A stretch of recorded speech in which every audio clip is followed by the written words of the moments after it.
Magkano po, ASEC, yung financial assistance na maaaring maipaabot ng DSWD sa mga namatayan? Well, ang maaari nating maipahatid, Cheryl, po pwedeng 10,000 pesos to a maximum of 50,000 pesos.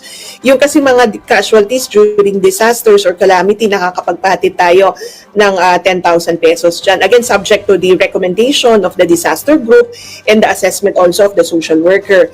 Ngayon din po, kapag kasama na yung buong service, no, yung pong may mga service provider, may mga funeral parlor, pag minsan umaabot sa mahigit 10,000 yung funeral expense, ay nag-i-issue na po tayo ng guarantee letter. Like mo natandaan ni Sheryl, at the DSWD has entered into memorandum of agreement with various service providers. At ito nga po yung napagkasundoan na kapag mahigit 10,000 na yung funeral expenses, ay mag-i-issue tayo ng guarantee letter doon sa service provider, naka-address yan, na kung saan sinasabi natin na tayo na po sa DSWD ang mamamahala sa pagbabayad noong pong natitira, no, o yung pong outstanding balance ng ating client doon sa service provider. Ito po kasi basta lumagpas sa 10,000, guarantee letter na po ang ibinibigay ng DSWD. Ganun po ba? Tama po, tama ka po dyan, Cheryl. If less than 10,000, pwede tayong mag-outright cash. Gayon din, no, doon sa mga pamilya nga na may mga casualties during disasters. And outright cash rin po yung naipamahagi po natin. Sino po ang qualified para po sa burial assistance? Indigent lang po ba? Or basta naapektuhan ka, kung talagang nangangailangan ka kahit na hindi ka qualified as indigent, ay makakalapit pa rin po ba sa DSWD? Gaya nga nung nabanggit ko, Cheryl, no, itong AICS ay social safety net para sa mga individual, mga pamilya na sumasailalim sa krisis. Kaya po talaga ina-assess sila ng aming mga social workers para ma-determine kung capable ba sila to shoulder the expenses that they will incur bunsod nga po noong pagkakamatay ng isang miyembro ng pamilya. At gayon din po may mga ibang mga indicators na tinitingnan ng ating mga social workers para ikaw ay maging eligible o makatanggap ng assistance under this program. Hindi po nangangahulugan na mahirap lamang po ito o may pinipili po, no, na sektor na masaserve. Talaga po dito, Cheryl, ay ma-assess ka ng social worker, makita na talagang in crisis ka at nangangailangan ng tulong.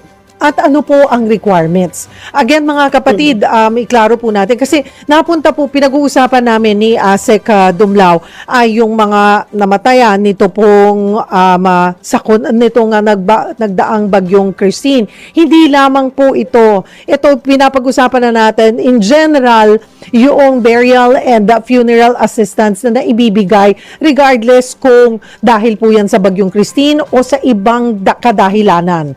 Ayan, ganun po ang sinasabi ng DSWD. Maaari po kayong humingi ng tulong sa DSWD if kayo po ay gipit. At depende po yan sa assistance or sa evaluation ng ating mga social worker. Maaari po silang magbigay ng around 10,000 pesos, max of 10,000 pesos na cash. Pero kung malaki-laki po, ay naglalabas po sila ng guarantee letter as much as 50,000.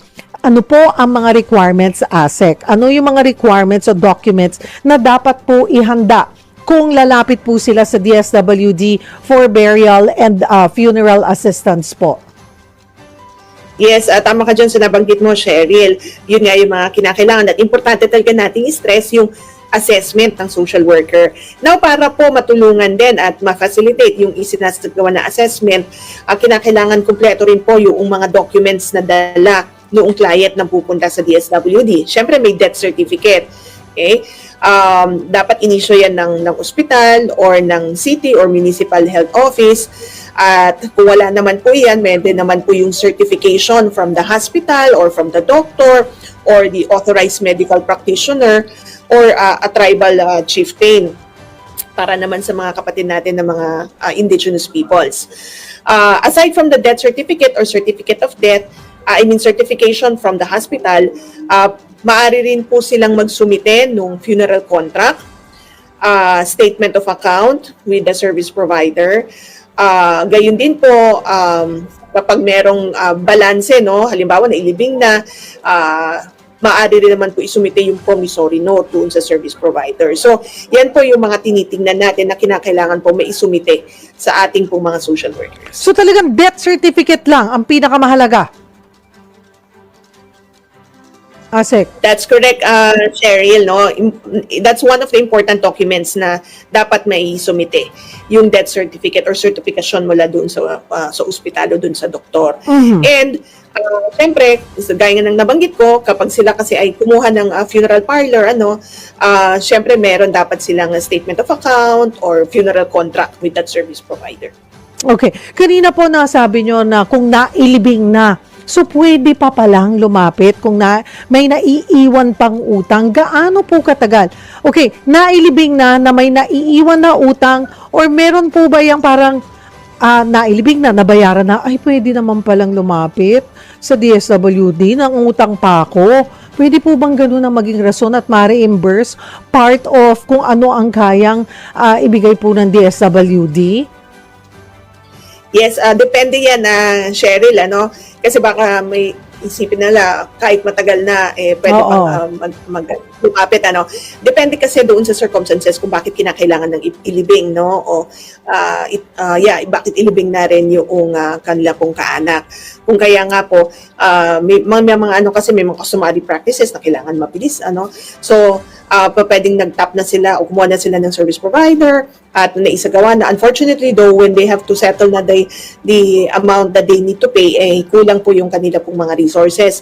That's why sila po ay nag-i-issue ng promissory note dun sa service provider. At kapag nakita naman talaga ng mga social workers natin, na talagang wala po silang resources, wala po silang capacity to pay for the expenses that they incurred, kinokonsidera po yan ng ating mga social workers. Kaya napakahalaga talaga yung assessment na isinasagawa, yung pong interview na ginagawa po ng ating social worker with the client. Okay, walk us through kung ano po yung step by step na dapat gawin. Kunwari po, ASEC, kompleto na yung documents po na kakailanganin. Saan po, paano ang proseso po?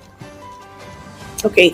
Para po sa mga kababayan natin na nagnais nga po na humingi ng tulong under the funeral assistance under AIX, pwede po silang lumapit, pumunta sa aming pong mga tanggapan, particularly sa Crisis Intervention Division, sa aming pong mga opisina.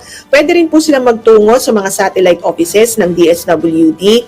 Meron rin naman po tayo mga SWAD offices, usually sa mga munisipyo yan, o sa opisina ng Local Social Welfare Development Office. Nandyan po yung aming pong mga kawani.